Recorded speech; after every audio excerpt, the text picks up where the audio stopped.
We're going to go ahead and get started. Next speaker is Zain Memon, who's going to talk about making maps. Hello, everyone. Good afternoon. How's everyone doing? Great, great. I hope you guys got some caffeine on your way in, because we're going to move really quickly here. This is an extreme level talk, super extreme level talk. I will be moving quite quickly. Hopefully you were in the session before this talking about GIS, and so you have a pretty good understanding of what the basics are already, so that I can dig into some more deeper map concepts and things like that. And as extreme talks are wont to do, I will not actually be sticking to slides. This is my only slide. I'm going to be writing code, I'm going to be doing live stuff, and hopefully the demo gods will smile upon me today. We'll see how that goes. So let's get started. You're probably here to hear me talk about Google Maps. And I have to apologize because I will not actually be talking about Google Maps at all. This is the only time we will see Google Maps in this entire presentation. And that is because this presentation is about how we can build our own Google Maps on open tools. Basically, by the end of this presentation, in the next 25 minutes or so, I hope to re-implement all of Google Maps on stage. We'll see how that goes.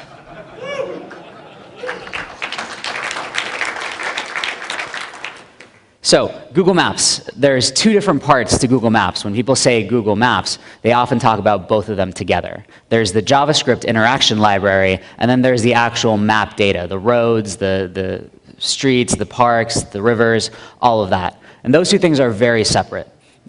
There are other libraries, other JavaScript interaction libraries that will give you different sort of scroll bars, different sort of zooms, things like that.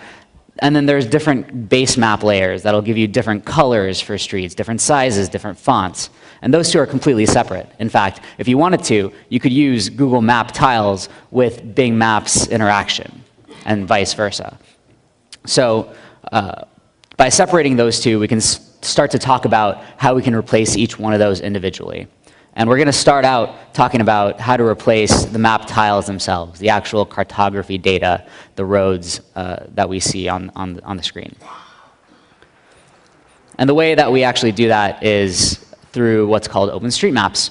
A lot of people here will be familiar with OpenStreetMaps, but for those of you who are not, OpenStreetMaps is an open effort to create a completely open source database of roads, of places of interest, of cartography data that we will be using to render our maps.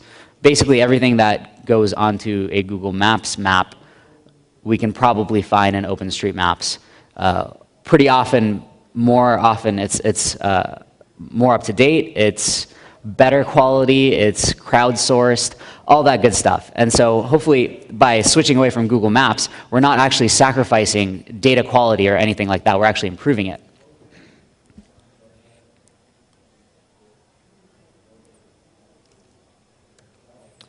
OpenStreetMaps is actually a very hippie movement, and so people in the open source community love it.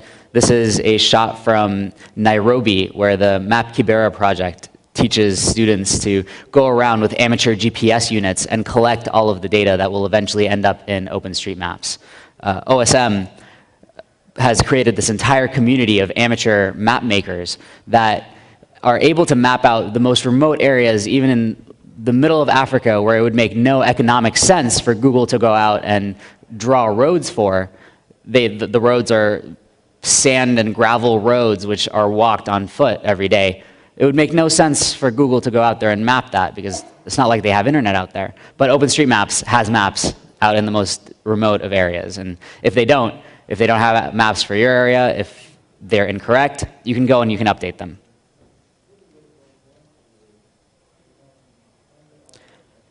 So our basic plan here is to load up some OSM data and generate some map tiles based on that we can then replace the Google Maps tiles with. A lot of companies have taken this approach recently. Foursquare is one of the biggest companies recently that has jumped on the OpenStreetMaps movement. All of their maps are now generated in-house using OpenStreetMaps data. A couple days ago, Apple announced the iPad 3. And when they did, they also announced iPhoto. And inside iPhoto, Apple is using OpenStreetMaps for the first time. Up until now, everything Apple has put out has been Google Maps. If you look at the iPhone, if you look at the older versions of iPhoto that show your photos on a map, that's all using Google Maps street tiles. Now they're on OpenStreetMaps. Unfortunately, they didn't actually they didn't attribute OpenStreetMaps with that data, and there's a lot of kerfluffling right now around that. But hopefully at some point Apple will own up that it is indeed OpenStreetMap data, and as the license asks them to, they will attribute that to OpenStreetMaps. Point being, a lot of really large companies are starting to move towards OpenStreetMaps, and the reasons are varied.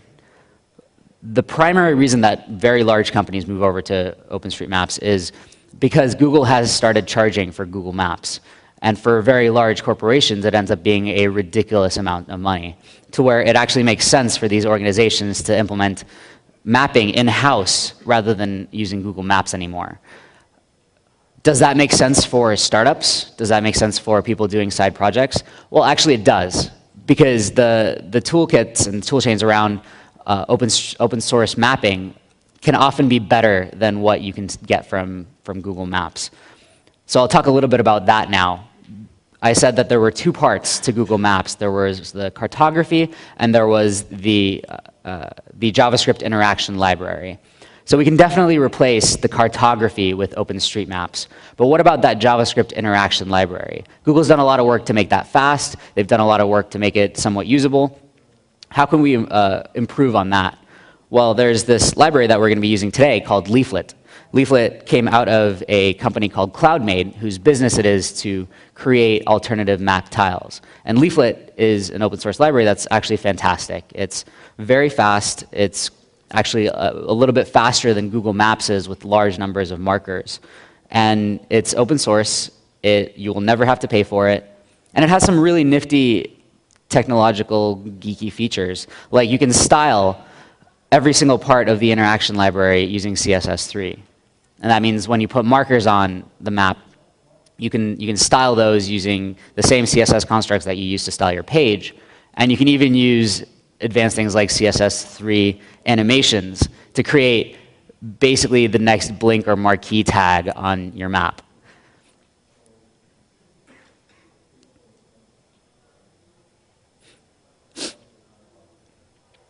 So here's what I hope we can build in the next like 18 minutes now. This is what I like to call a map sandwich. It's 3 different layers that are combined on the front end using Leaflet. The topmost layer is roads and highways and those associated labels. The one below it is a heat map. In this case, it happens to be a heat map of crime in San Francisco. The blue means it's safe, the red means it's dangerous, and the dark blue, purpley regions are in the middle. So, and right below that is the base map. That's the actual land, the coastline, all of that. I hope we can get through all 3 of those layers today. I'm going to be touching on the heat map layer the least, because 2 talks from now, there is actually a visualization on maps talk that will cover that way better than I can. But let's dig in primarily into the 2 layers that we're interested in that came from OSM and open source data. And that's the roads and the coastline data underneath it. Real quick, let's make a to-do list of what we want to get done here. I'm just going to start throwing stuff on here. We want to load OSM data into a database.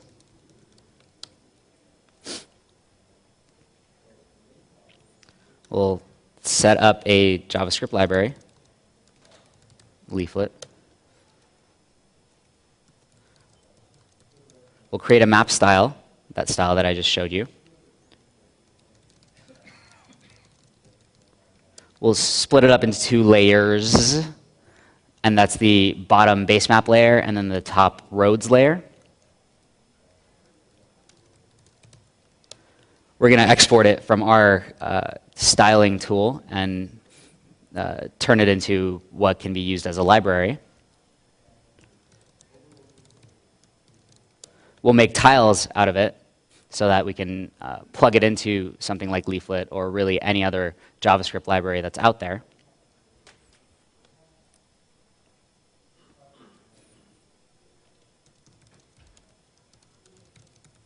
And then we'll combine it all using Leaflet. Looks like a lot of stuff, but hopefully we can burn through that pretty quickly.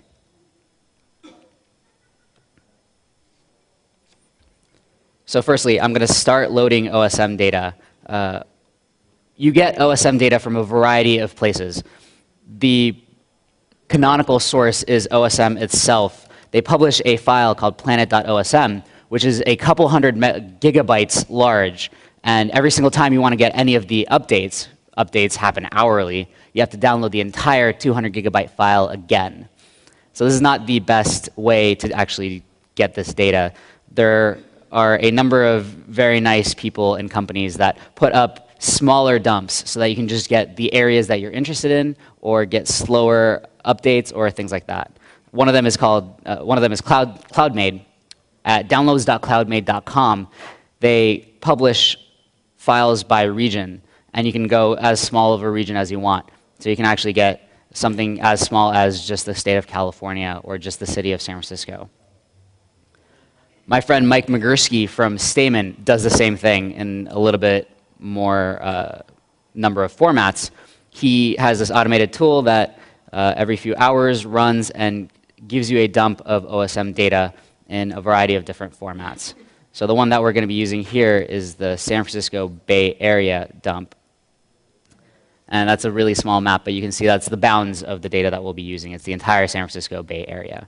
It's much smaller than 200 gigabytes compressed. The specific data that I downloaded earlier, because I didn't want to depend on the Wi-Fi, was the XML OSM data and the coastline shapefile. So first, I'm going to load this XML OSM data into my database, into my Postgres database running PostGIS. That will let us actually do geoqueries on it and get that data out. So that's that file right there, SF Bay Area OSM.bz2.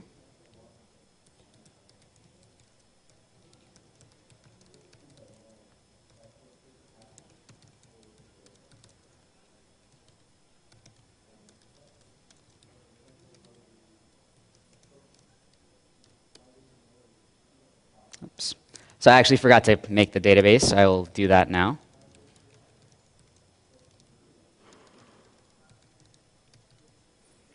This is what it's like to pair program with me. I forget everything. Cool, so now we're actually loading in this data. This will take about 5 minutes, which is why I wanted to get this out as quickly as possible. But once this data is loaded in, we'll have an exact copy in the database of what OSM has in their database as to what the roads, the points of interest, the polygons, all those things are in the San Francisco Bay Area. So we're going to let this run. You might hear my laptop get really loud with the fan because I have a MacBook Air and it can't handle this shit. All right. I've been saying one term that some of you might not know, map tiles. I know this is not supposed to be an introductory course, but it's really important that people understand what map tiles are. So I'm going to take a second and go over a quick summary of what map tiles are. You all remember the days of yore when MapQuest would let us find directions between 2 points, and if we wanted to see the map for that direction, we saw one static image, and we'd click left and left and left to go pan around that map and see more of the map. These days, we have things like Google Maps, which let us drag around indefinitely and see the entire world on one canvas. And the reason that's possible is because of map tiles.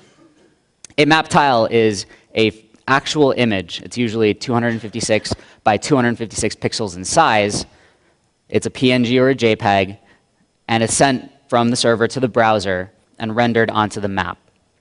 And that's what makes Slippy Maps possible, is when you drag around on Google Maps, it loads in the map tiles for the new area that you're looking at. They're small images that get plugged into that viewport, and it flushes out the ones that you're no longer looking at, which lets you scroll indefinitely through all of your world, basically. This is a neat demo of how that works. So imagine the red rectangle is your viewport, and each of the gray boxes are tiles. As you move your viewport over, the browser, the JavaScript interaction library, will actually fetch tiles for the areas that you're going to look at, and it flushes out tiles that you're not looking at anymore. Pretty nifty. There's a library, by the way, called Mapstraction that abstracts out the APIs of a number of JavaScript interaction libraries like Google Maps, like Leaflet, like Open Layers. It's really cool to use. You can check it out. It doesn't give you all the power of each of these individual libraries, but it gives you a nice API that lets you add markers, add layers in a unified way, and then switch between them. I wanted to touch on this a little bit more, but I don't think I'll have time. So I'm going to move forward off of that and take a look at how our load is going. Cool, it's still going. We'll get to TileStash in just a sec, but first, we're going to load up a program called TileMill. TileMill is a map design studio. It is an open source project out of guys in DC that basically lets you create your own maps and style them in any way that you want. So I'm going to create a new project here. I will call it Python Talk.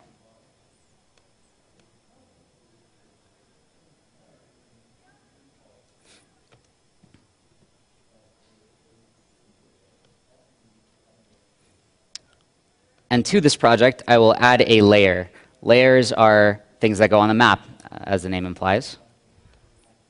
The data source I will use is the SF Bay Area coastline data that I previously downloaded from Mike Migurski's site.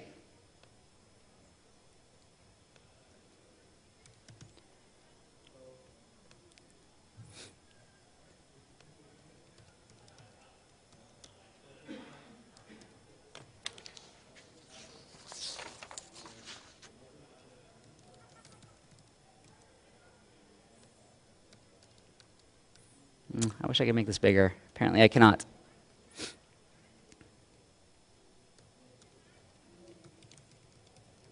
All right, so for those who can see this, this is a language that looks a lot like, whoops. This is a language that looks a lot like CSS. Let me figure out what that error was real quick.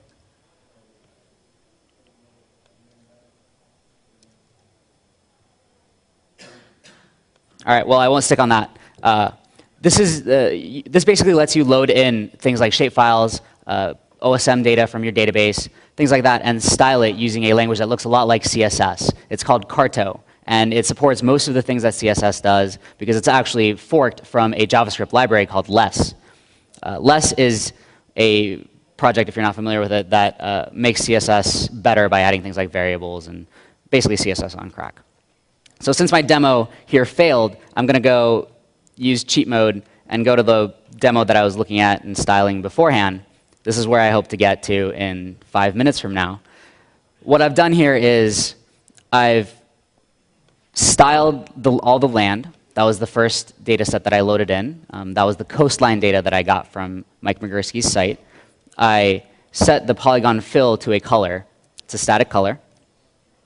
And then I added in roads. So this was a second layer that I added in for a total of 2 layers. And the roads layer looks like this. It's, again, very simple. I gave it the database name, which is the database that we loaded all of the data into using OSM to PG-SQL. I gave it a table, which is the table of all of the roads. It's called Planet OSM Line. And all of this is documented very well on the OSM site. And then I just hit save. After that, I was given 2 layers in this thing to style. I was given 2 IDs, CSS IDs, pound roads and pound land. By assigning styles to pound land, I colored the land. By assigning styles to pound roads, I colored the roads. And the updates are actually completely live. So for example, if I was to change the land color to white and hit save, it would actually refresh and show me that in real time. So that would have been a really cool demo if I didn't get that random error. I don't know where it came from. Oh, I do know where it came from. But I won't stick to it. We'll move on. If you were curious, I actually used the wrong CSS style here. This should be polygon-fill. And then if we were to zoom out and actually change our extents here. I don't really have time for this. So we will go with the cheat mode. Look, guys, we have a styled map. That was fun. Now, what can we do with this styled map? Most people would actually throw this onto Mapbox.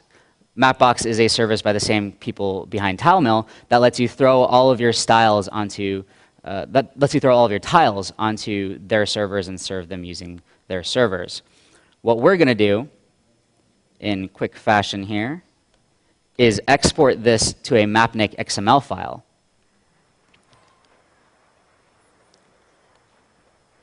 Specifically, these two other cheat mode things that I've created. This is just the base map that I will export to a Mapnik XML file called pyconbg.xml.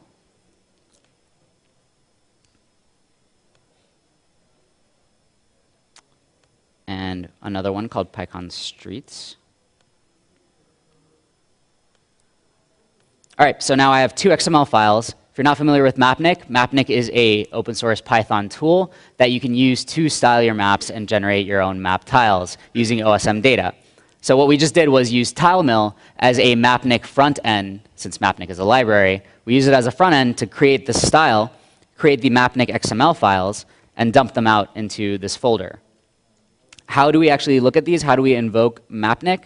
Well, there's this toolkit called TileStash. And I won't go too deep into TileStash, but it is essentially something that lets you create tiles out of anything, out of any sort of data. You can use an ORM to collect that data. You can use shapefiles, and it'll get chunks out of that shapefiles that correspond to map tiles, all that sort of stuff. It's powered by a config file called tilestash.cfg, which has a key called layers. That's the only important part. In that key, in layers, we're going to have 3 layers eventually. I have one in here already, the crime heat map. We're not going to go too deep into that. You guys know what that looks like. I showed you earlier. But in case you forgot, it looks something like, not like that. It looks something like a heat map. You guys know what a heat map looks like. We're going to add 2 more layers in here. The background.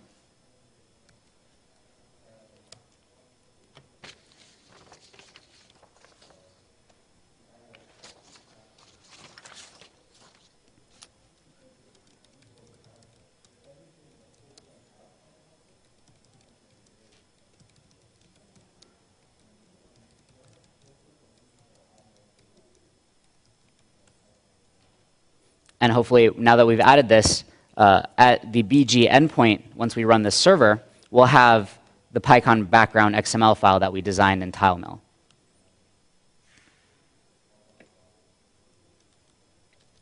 So let's fire up the server for that.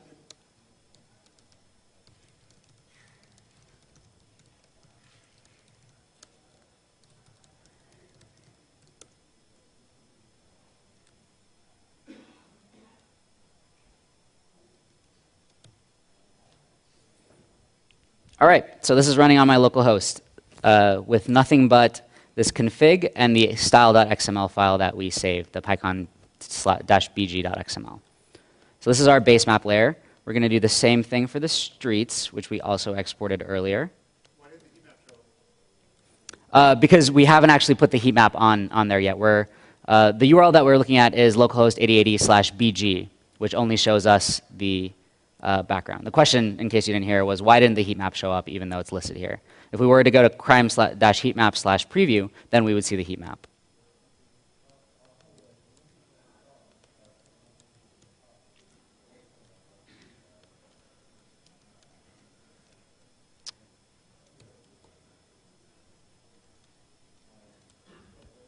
And there's our streets preview.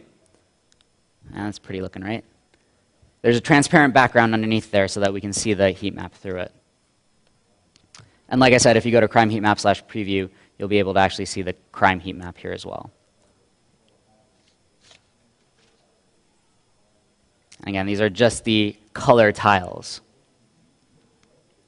Now we have 3 different layers.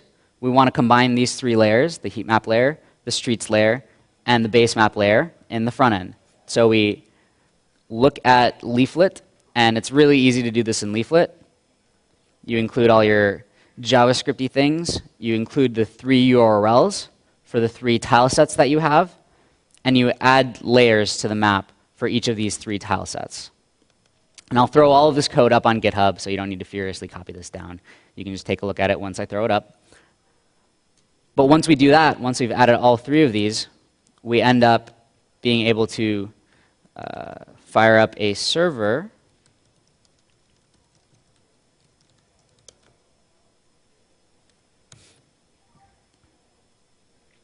And we have all 3 of them. If I actually disable caching here, you can see all 3 of them load dynamically. This is one of TileStash's features, by the way. It caches tiles automatically if you want it to.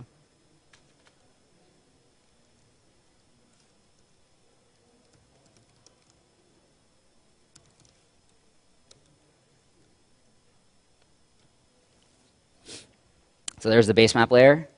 There's the heat map being dynamically generated on my MacBook Air, which is crying in pain. And on top of it will come all of the streets with their labels, all of which can be styled endlessly in TileMill. So sorry, I covered a lot of technologies there. I was thinking I would go way faster than that, but I talked too much. So apologies, but I will throw all of this code on GitHub so you guys can check it out. If you have any questions, feel free to email me. If you have any trouble getting it to work, email me. Now it's time for questions.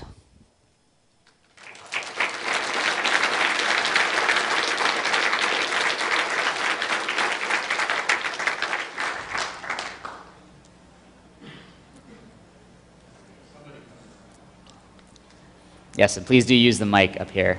Some good exercise that way. Hey, so what's the best way?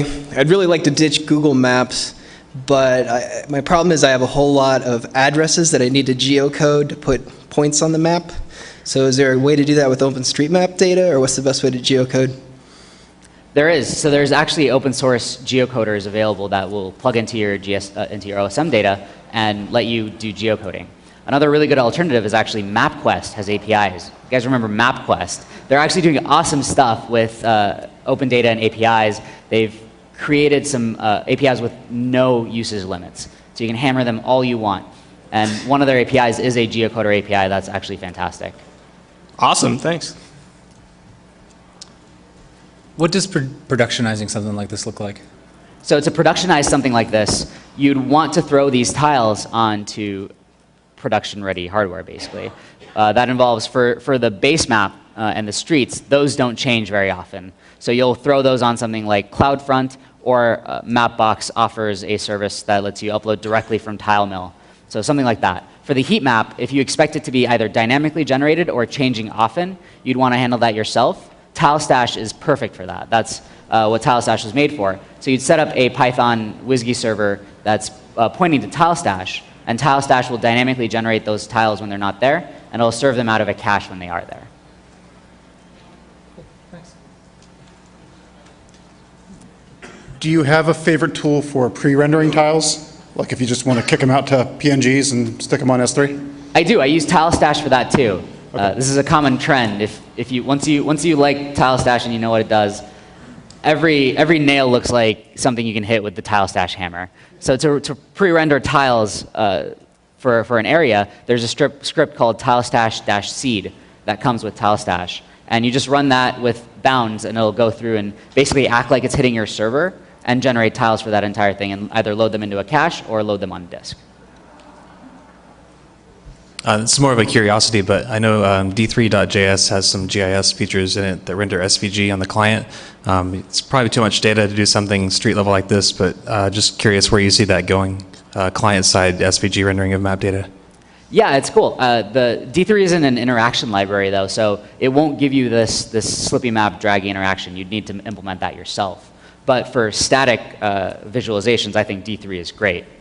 In fact, even visualizations on top of this. I've seen some really cool examples where you have a slippy map like Leaflet underneath, and then D3 on top that's highlighting each of, for example, for every single state, there's a pie chart that shows male versus female, for example.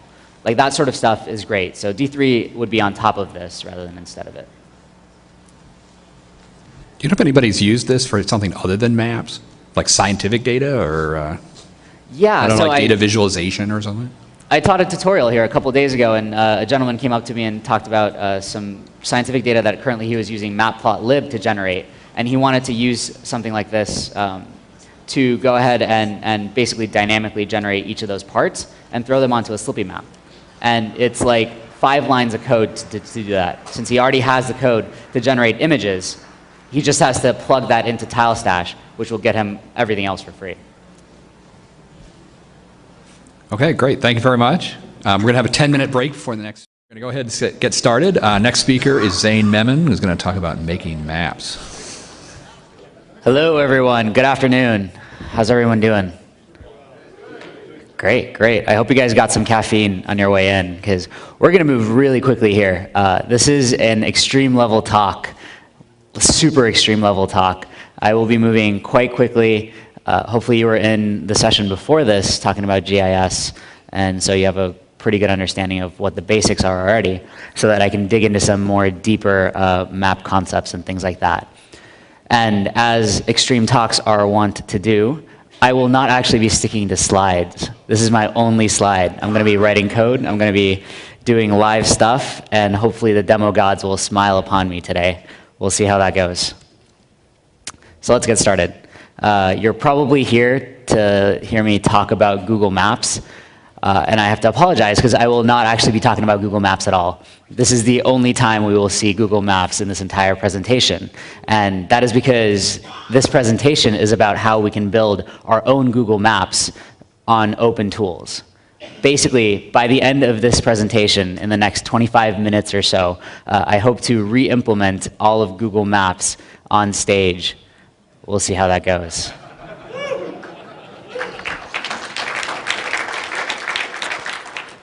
So, Google Maps. There's 2 different parts to Google Maps. When people say Google Maps, they often talk about both of them together. There's the JavaScript interaction library, and then there's the actual map data, the roads, the streets, the parks, the rivers, all of that. And those 2 things are very separate. There are other libraries, other JavaScript interaction libraries that will give you different sort of scroll bars, different sort of zooms, things like that. And then there's different base map layers that'll give you different colors for streets, different sizes, different fonts. And those 2 are completely separate. In fact, if you wanted to, you could use Google Map tiles with Bing Maps interaction, and vice versa. So OpenStreetMaps is actually a very hippie movement, and so people in the open source community love it. This is a shot from Nairobi, where the Map Kibera project teaches students to go around with amateur GPS units and collect all of the data that will eventually end up in OpenStreetMaps. OSM has created this entire community of amateur map makers that are able to map out the most remote areas, even in the middle of Africa, where it would make no economic sense for Google to go out and draw roads for. The roads are sand and gravel roads which are walked on foot every day. It would make no sense for Google to go out there and map that, because it's not like they have internet out there. But OpenStreetMaps has maps out in the most remote of areas. And if they don't have maps for your area, if they're incorrect, you can go and you can update them.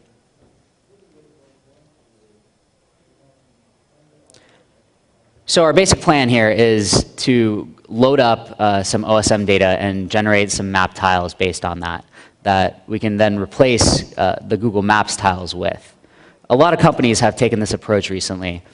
Foursquare is one of the biggest companies recently that has jumped on the OpenStreetMaps movement. All of their maps are now generated in-house using OpenStreetMaps data. A couple days ago, Apple announced the iPad 3. And when they did, they also announced iPhoto. And inside iPhoto, Apple is using OpenStreetMaps for the first time.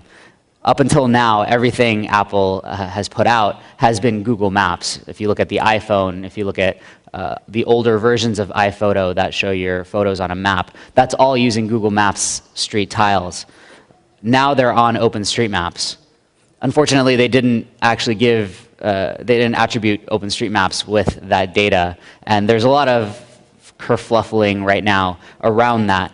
But hopefully at some point Apple will own up that it is indeed OpenStreetMap data. Separating those 2, we can start to talk about how we can replace each one of those individually. And we're going to start out talking about how to replace the map tiles themselves, the actual cartography data, the roads that we see on the screen. And the way that we actually do that is through what's called OpenStreetMaps. A lot of people here will be familiar with OpenStreetMaps, but for those of you who are not, OpenStreetMaps is an open effort to create a completely open source database of roads, of places of interest, of cartography data that we will be using to render our maps. Basically everything that goes onto a Google Maps map, we can probably find in OpenStreetMaps.